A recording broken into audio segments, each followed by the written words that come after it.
I never feel guilty about being privileged. If you rub me the wrong way, bang! There'll be no more namaste. Word on the street is, I'm still the word on the street. Don't check for me unless you got a check for me. The strongest substance on earth isn't diamonds, it's me. Hello, hello, hello, and welcome to The Real House Gamer. I'm Chris, and welcome back to part 2 of my legacy house build. In part 1, we focused exclusively on the exterior of the house, and today we're doing the inside. Whenever I build, I always start with the kitchen. I just think for some reason it helps me plan the rest of the first floor or like the rest of the house if it's a one story. But yeah, so I always start with the kitchen, and I wanted to do a green kitchen because it reminded me of the kitchen growing up in my parents' house. But so I wanted to start there, and then that like kind of gave me the idea to do like each room will be its own color and they will all be like colors of the rainbow. But I didn't want it to be like super obvious rainbow. Insert that wedding dress from my wedding stories here. But yeah, so I started with green. And here you can see me counting the spaces because it wasn't lining up. Like, it did line up, but it didn't look right. So then I just decided to do the entire floor checkered like that. So I don't like to edit out my mistakes or anything like that. When I first started playing The Sims, my best friend's wife introduced it to me right when the pandemic was hitting. And I watched a lot of YouTube videos, lots of speed builds and all that. And when you watch a speed build and those like mistakes are edited out, it makes it look very simple and like makes it look like it's going by very quickly and everything's just happening. And I realized that set like an unreasonable expectation in my own mind. And so I decided when I started making speed build videos that I would just keep the gunk in. Because mistakes happen, and I don't think anybody in the world has ever built the perfect house with one try without like having to fix things or try things over and all that. So while I'm building this kitchen, this is also when I realized, I talked about it in part 1, how much I rely on custom content, especially for like kitchen things. So I did the best I could. I probably used every single pack imaginable for this entire build. I don't think a single one went unused, just because I was like, I wanted to fill the space and I didn't have my normal things to fill the space with. So yeah, so I also have this problem with wanting everything to be super symmetrical. Is that asymmetrical? No, asymmetrical is when it's not exactly perfect, right? I don't, maybe. Whatever, I wanted it all to be even and perfect. And sometimes that just doesn't work with the way the rooms are built or like where I have placed items. Also, maybe I had a gummy or two too many while doing this build, but I kept wanting to raise items, and you have to hit Control 9, I think. Now, see, I'm not even sure now. It's either Control 9 or Shift 9, whatever it is, to raise an item up. And for most of this build, I was just hitting 9 and not the other buttons, so it wasn't working, and it became very, very frustrating. And also, like I talked about in part 1, I had Better Build By Organized Debug like installed, and I uninstalled it incorrectly, so it took forever to search for things before I finally just had enough and like tried to figure out why it was happening. So after I figured that out, it all went much smoother. So the kitchen being the first room I did was a struggle. Like once those debug items show up, you are just searching through thousands and thousands and thousands, and the build menu is so small you only can see 2 rows, and so it was very annoying. But once I fixed it, it was better. So yeah, I did the kitchen, and then I decided to move on to the bathroom, which would be the color blue, and I wanted to go for like an aquatic theme. Um, I really enjoy the wall decals that came with the bathroom clutter kit, and so that's what inspired me to want to do an aquatic theme. Um, this family has 2 children, so having like kitty things around the bathroom just made sense to me. I remember when I was a kid, there would be like bath toys and like all those things all over the bathroom. So, yeah. And then here I am again with the towels, struggling to get them to place where I want them to. Uh, I'm never going to take a gummy again before building. Especially at least not like a mansion like I decided to do here. Because so the legacy family that I'm playing with, there's already a married couple, Will and Lou, and then their adopted kids, Gino and Brittany, and then there's 3 dogs and a cat. So, but in my gameplay, I'm using MC Command Center, and so I plan on having like the entire legacy live in this single house until they die. And then that's why there's a bare spot in the backyard because I plan to turn that into like the little family graveyard. But yeah, so I'm just like doing the little finishing touches on this bathroom. I decided to make it a multifunctional bathroom, so like the clothes washer and dryer are in here. There's laundry baskets. I did this like super cute little wall art thing with the seahorse decal and the bubble wall. I thought it was really cute, and then I got into live mode, and the bubbles don't shrink down with the cabinet, but it still looks okay. I left it. I'm not going to change it. I think it's cute. um, but yeah, so, and then I have like a couple shelves just to add some clutter and whatnot, things you would find in like your typical bathroom.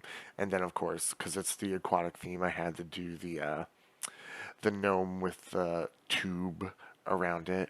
Um, Again, I'm struggling to place things, and I finally figured out this is about where I was like, oh, I'm not hitting the other button with number 9, so that's why nothing's working.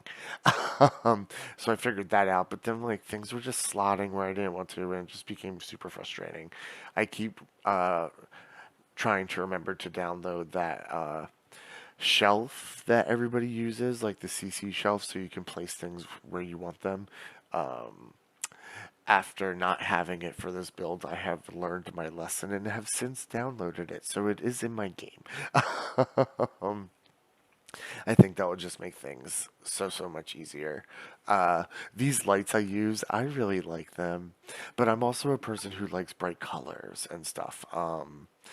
Almost every build I do, it's either yellow or pink or green, like fun, bright colors. I don't really do the boring things.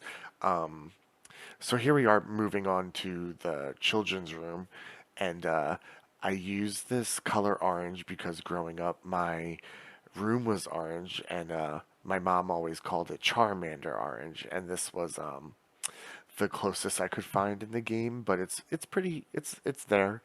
Uh, there's 2 beds because I couldn't really remember if toddlers could also use just like a regular bed, but duh, they can't. So, oh well, it's there. There will be more children eventually, so it's fine. Gino has his own space-themed bedroom that you'll see later. So also here with this rug, it was really cute and I liked it. But then I like resized the room a smidge right here, and it cuts the rug through the wall, and then I can no longer touch the rug. If there's a way to fix that, please comment below and let me know how, because you can't see it because there's like a hedge on the other side, but it is sticking through the wall. It's still really cute. I like the orange and blue theme that I did here, and I really tried to fit lots of kids' objects. And yeah, I think this room came out pretty freaking cute, if I do say so, myself, which I do. Yeah, I think it's cute. It's cute. And then, so because I was doing an aquatic themed bathroom, I felt like I couldn't find a lot of things. Like, I know there's stuff in the game, but I felt like I couldn't find them. So I saw that koi painting, and I was like, oh, gotta do that. And then here I build a library slash office for Will, because he's a world famous author, and I wanted to give him his own little area so he can continue writing his mystery novels and raking in the dough. It's super comfy and cozy, I think. Not normally like the style that I do. Like I said, I like bright colors. So doing the dark browns was different for me. Also, you'll see I throw candles in those cubby holes. At first I was like, no, let me not do that. Realism, blah, blah, blah. And then I was like, it's not going to burn down.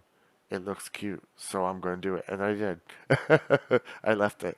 But yeah, so I think this room came along very cute, and it's cozy, and I locked the computer and the door so only Will can go in there. Like, none of the kids, not even Lou, can go in. And yeah, I just really like it.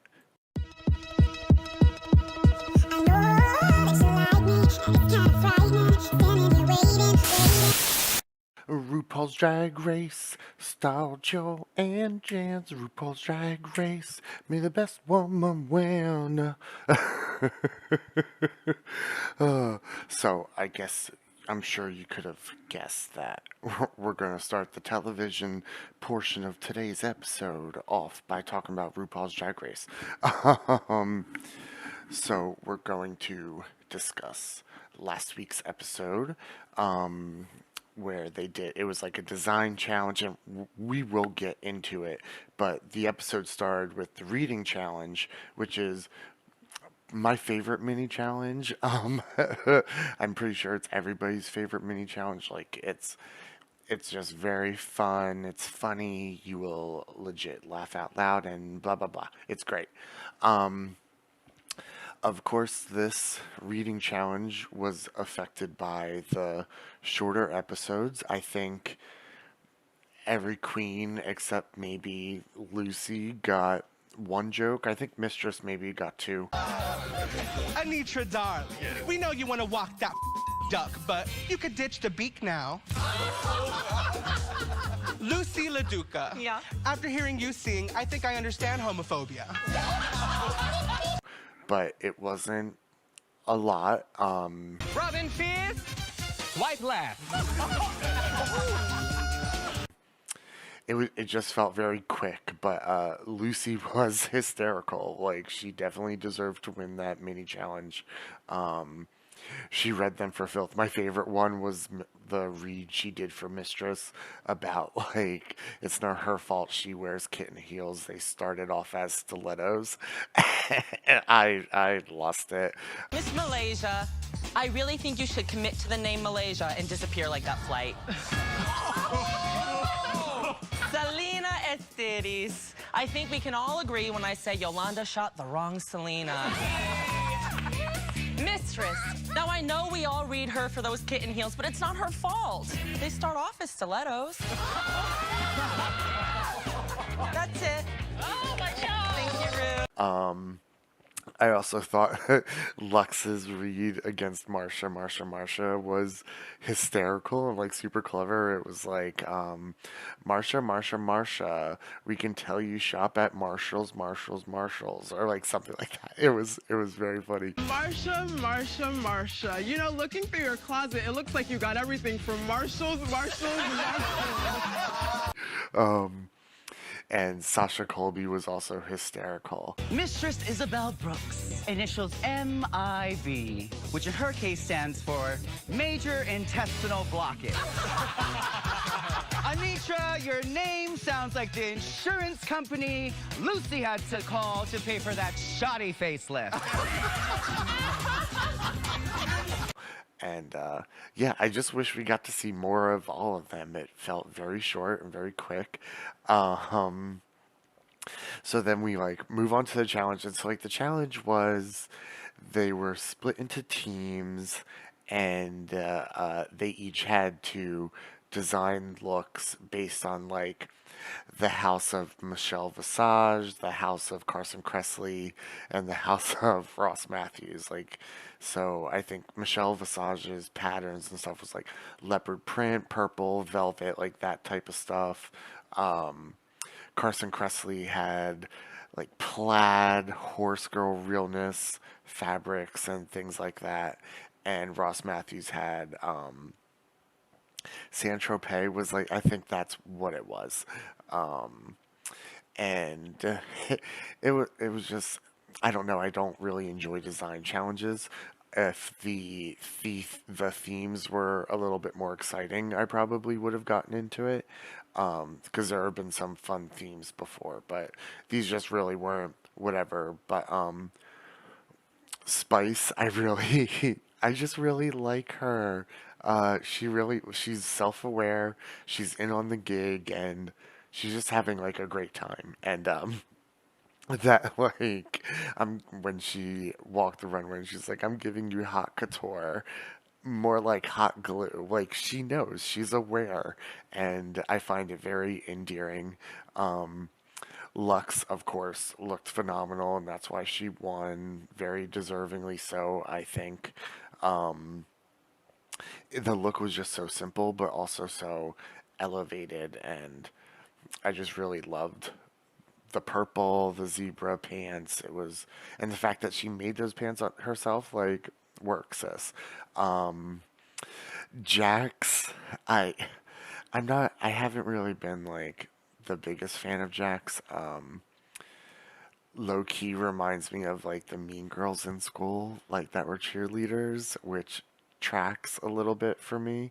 That's just my personal experience, so that's my own bias. But I hated her hair.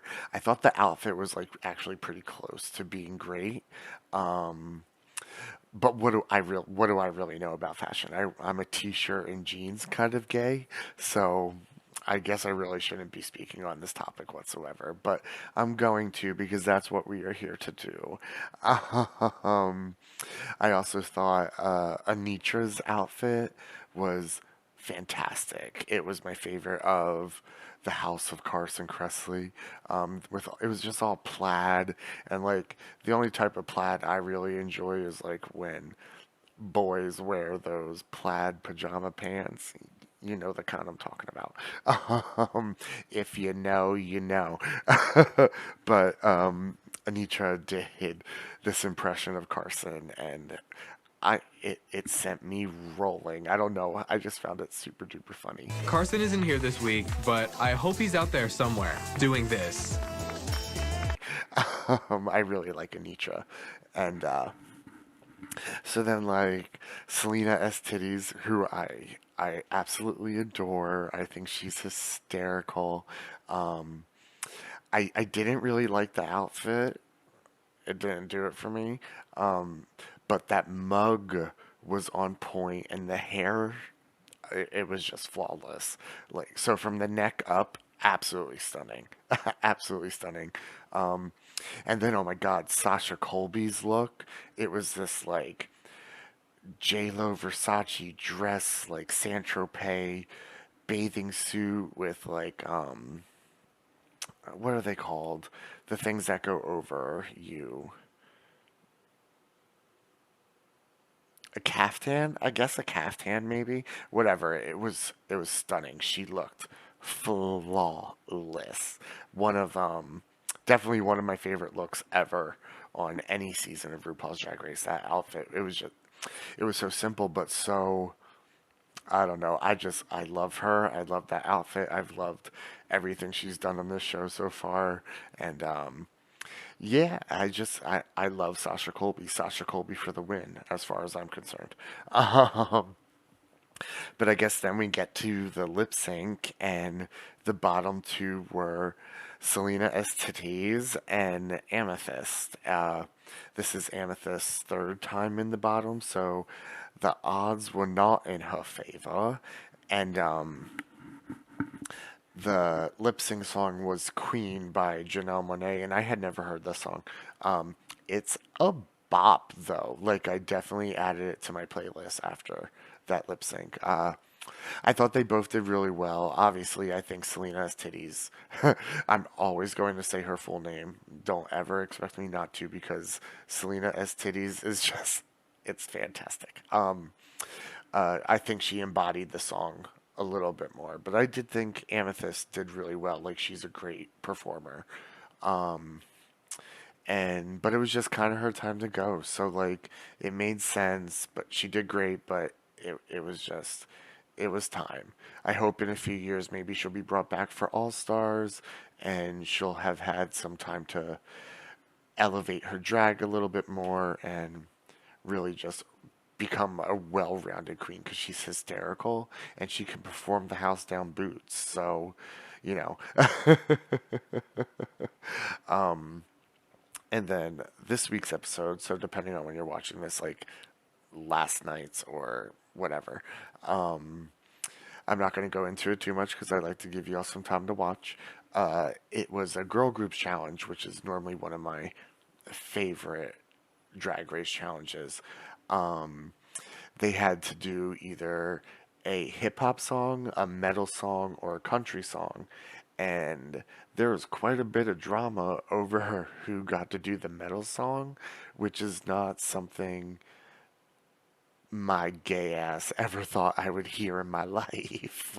The best way to do it is just to make it random. So you guys want to do rock, paper, scissors? No, I'm not doing no rock, paper, scissors. You can hesitate and somebody do whatever. I feel like we should put both of them in a hat. You just put metal or country, and then whoever pick what is what they do. No, because why would we even pick and go back and forth? No, let's just take metal. Y'all, rock, paper, scissors, or a hat? Girl, this metal battle. Like, I never thought I would hear a bunch of drag queens arguing over who gets to perform the metal track. I found it very entertaining. I thought it got a little like, okay, like, what are we doing here? It's just somebody be the bigger person and just drop it. But it was good television. So saying all that, it sounds great, right? So here's the twist. They have to do it as grandmas or like old drag queens, and so it became more of like a comedic thing, and that's where I'm kind of like, I don't know. I could have done without that aspect of it, I think. Like, I don't know. It kind of limited to what they could do. I mean, it was funny seeing like these grandmas out there death dropping and doing splits and stuff, but I don't know, it was something. I'm not going to go into the rest of it. We will talk about that on the next episode of whatever my next video is. Okay, so before we get into the next topic, can we please just discuss how cute this bathroom is coming out? I wanted a very like earthy bathroom, nature vibes, like woodsy, so it's lots of wood, stone. It's my favorite bathroom that I've ever done. Of course I struggled with the curtains, because curtains in The Sims 4 are just ridiculous. They're too big, they're too small, no, they don't fit right ever. but I made it work. I wanted a little accent wall, but I couldn't decide between brick or wood. I'm pretty sure I ended up sticking with the wood. I mean the brick here that you see. But so yeah, let's get into the Real Housewives of Potomac, because this most recent episode, it was a doozy. It was a doozy. It was fun. It was drama. It starts off with Robin going wedding dress shopping. Yeah. she, she invited Ashley and Giselle with her, and, yeah, she looked gorgeous in the first dress she tried on. Like, I will not dispute that. I will never say anything against that because she looked phenomenal. But yeah, so she was trying on dresses, and the whole time I just found it very amusing because if you're up to date on your Housewives news, on Robin and Giselle's podcast, Reasonably Shady, recently, Robin admitted that the reason the wedding took so long to happen was because Juan did in fact have an affair with a blonde woman in Georgetown. So like Karen wasn't lying. Like that was fact. And it's a little weird that like she denied it on the show, and then they just filmed the reunion, and apparently it didn't get brought up at the reunion either, and then she disclosed it on her like paid podcast. I don't know, it just feels a little Andy Cohen does not like it when housewives like try and hide things, and so it will be very interesting to see how that all plays out. But yeah, so I did think Ashley and Giselle coming was a very set up by production. Not Giselle so much, but Ashley coming, because she immediately just starts spilling all this tea about Mia and Wendy, which I'll get into in a second. But I just want to say, I've been watching these Housewives shows for like 15 years now, so I know how they work. I know production sets up scenes and things like that, blah, blah, blah, blah, blah. It just felt very obvious when normally Potomac feels very natural. But anyway, so Ashley comes in and she has all this tea to spill about the last night in Mexico.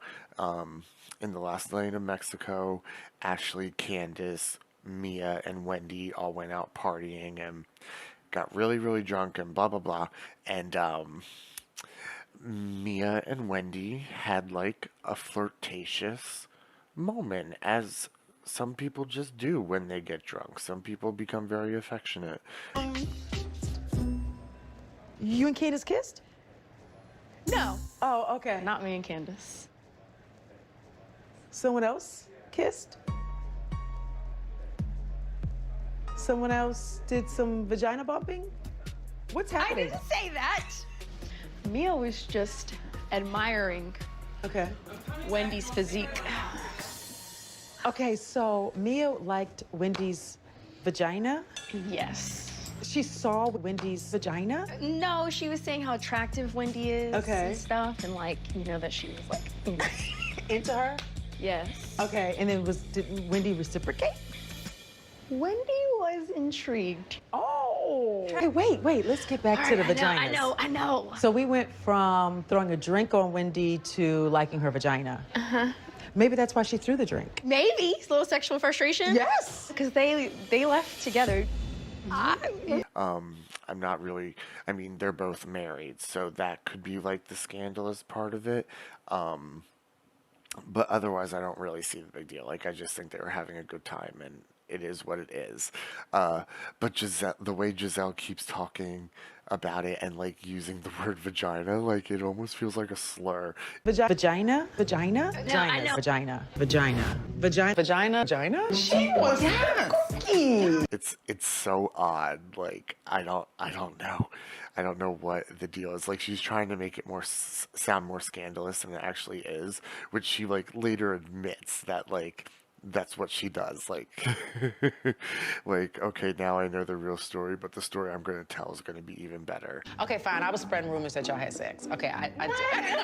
I'm just gonna be honest. I spread some rumors. I really thought that Mia was not going to admit this, but she has confirmed. Trying to figure out, was there a flashlight involved? Actually, I don't need to know. My version of the story is always gonna be better. But it's also just kind of weird to me how the Housewives franchise as a whole does this thing where, like, they use someone being gay as, like, a scandal. And it's just, it's a little icky, like they did to Denise Richards, and then a lot of the husbands, house husbands, have been, like, accused of being gay, and, like, that's, like, the big scandal or whatever. So anyway, so Ashley spills this tea, and then she just bounces after 5 minutes. And, Giselle even says, like, I'm about to tell everybody. Like, spilling tea and gossiping is really the only thing Giselle does successfully. So, what else is she gonna do? So then, like, literally the next day, Giselle is, like, going door to door and spreading all these Vagina? vagina bumping rumors, and she annoys me so much, but she makes me laugh. So it is what it is. But then it's finally time for the bachelorette party.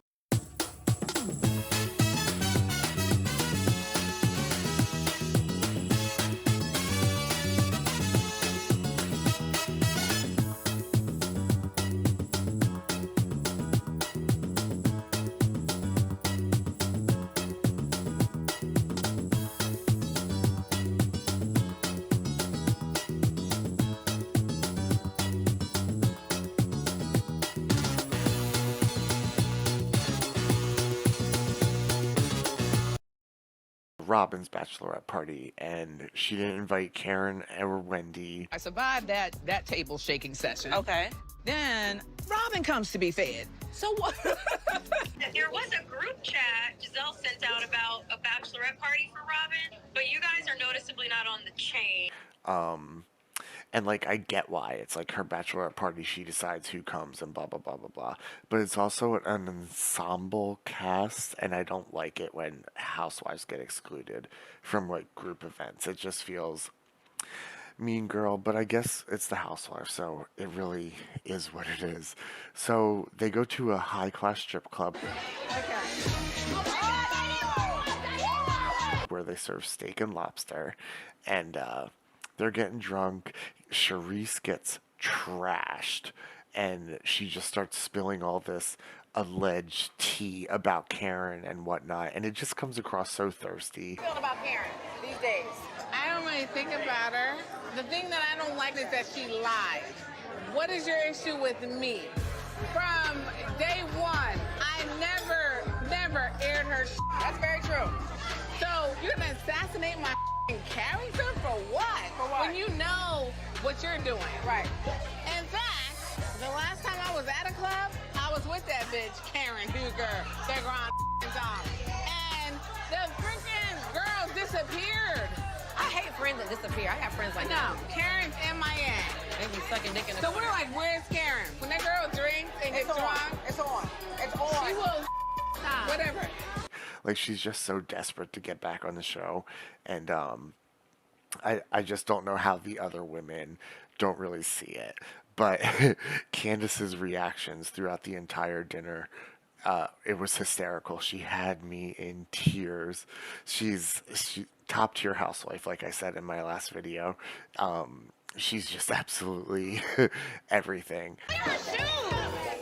Okay, yes, Mia, give her flowers. I like her. I want to see like a booty, like a donkey booty. Oh, really? Somebody give this to her. Oh, Robin is whispering sweet nothings in her ear. But yeah, it was a good episode. I really enjoyed it.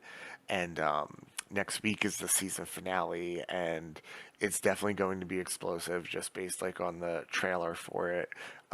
Candace's husband Chris finally seems to get his moment in the sun, and normally I disagree about like the house husbands getting involved in like women's business, but they put that man's name through the dirt this season for no reason whatsoever. So I'm happy he's going to get to have his say finally. Yeah, please go watch Housewives of Potomac. You will not be disappointed.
All right, we are getting down to the nitty-gritty of this build. We are in the final home stretch.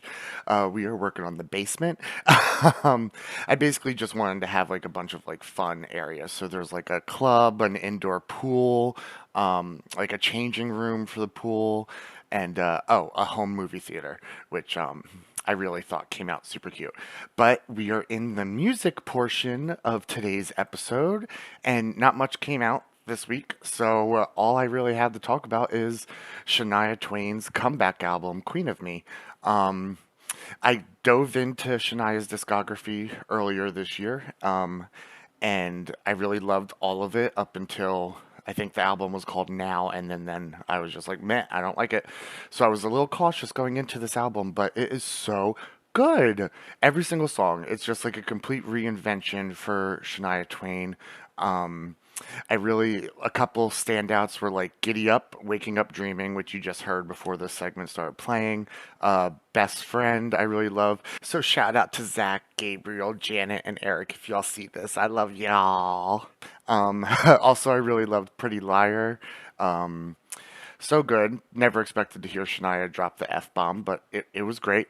And number one might be my favorite on the album. It's a song for the gays. She knows where her bread is buttered. And yeah, it was just overall a very, very solid album. And I hope you all go stream it or buy it or however you ingest your music. It's called Queen of Me, and it's just completely amazing. Like, go listen to it and go to her tour so she keeps touring so I can eventually go see her. That's all I ask.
Okay, we are really in the home stretch now.